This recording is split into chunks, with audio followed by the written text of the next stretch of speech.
Amigo ko is behind my is in full support sa akin. Kung ano man ang aksyon na sabi nga nila, kung ano man ang plano mong gawin, they will be in full support.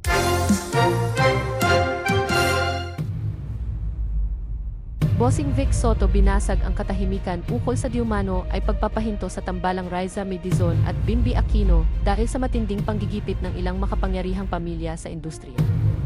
Isang matinding kontrobersya at mainit na usap-usapan ngayon ang yumuyanig sa buong industriya ng showbiz, matapos magsalita si Bossing Vic Soto hinggil sa mga balitang pilit diumano na pinapatay ang sumisikat at kontrobersyal na on-screen romance nina Raisa Medizon at Bimby Aquino. Sa gitna ng patuloy na pagtangkilik ng publiko sa tinaguriang maybe phenomenon, lumabas ang mga chismis na may mga malalaking personalidad at matataas na pamilya sa lipunan ang hindi umano natutuwa sa tambalang ito. Ayon sa mga kumakalat na balita, gumagamit na ng impluwensya at kapangyarihan ang ilang kampo upang tuluyang maipasara at matigil ang anumang proyektong nag-ugnay sa dalawang kabataan. Harap-harapang dinalumat at binasag ng veteran host at producer na si Vic Soto ang pananahimik upang depensahan ang nasabing tambalan laban sa sinasabing panlabas na pangingialam ng mga matataas na tao sa likod ng kamera. Sa kanyang pahayag, madiin niyang nilinaw na walang sinumang mamumuhunan o makapangyarihang angkan ang may karapatang magdikta sa kung ano ang dapat na maihandang aliw para sa mga tagapanood.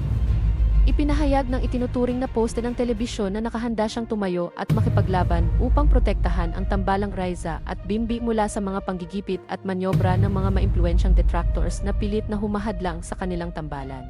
Ang hidwaang ito ay lalo pang nag-imbita ng sari-saring haka-haka sa publiko dahil sa sinasabing lihim na gyera sa pagitan ng mga federasyon at malalaking pamilya sa mundo ng entertainment at politika.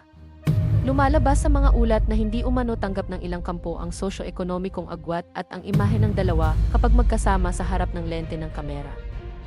Bagamat napapalibutan ng matinding tensyon at banta sa kanyang sariling negosyo at karera, nananatiling matatag si Bossing sa kanyang paninindigan na ang suporta ng masang Pilipino ang tanging maihalaga at hindi ang kagustuhan ng ilang makapangyarihang tao sa lipunan, sa kabila ng mga banta at panggigipit sa likod ng entablado. Patuloy na nag-aalab ang suporta ng mga tagahanga habang sinusubaybayan ang susunod na hakbang sa dramang ito. Ang matapang na pahayag ni Vic Soto ay nagsisilbing malinaw na mensahe na hindi siya papayag na tapakan ng kahit sinong mataas na personalidad ang malikhaing kalayaan ng kanilang produksyon at ang kinabukasan ng tambalan. Nananatiling nakatutok ang buong bansa kung paano haharapin ng pamunuan ang patuloy na hamon ng mga pamilyang nagtatangkang sirain ang kakaibang romansa na paborito ngayon ng madla.